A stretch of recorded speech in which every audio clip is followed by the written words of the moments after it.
Hello everyone. In this video, I'll show you how to play The Binding of Isaac online with your friends.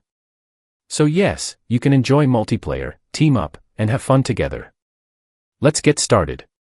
First, go to the online section in the game menu, then select Friends Match. If you don't see the online option right now, don't worry, I'll explain how to enable it later in the video. Once you're in the online menu, you'll see options like Quick Match, Public Match, and Friends Match. Go ahead and select Friends Match. Here, you'll be able to view your friends' lobbies. If there are no available lobbies, you can create your own. In my case, I press the triangle button to create a lobby.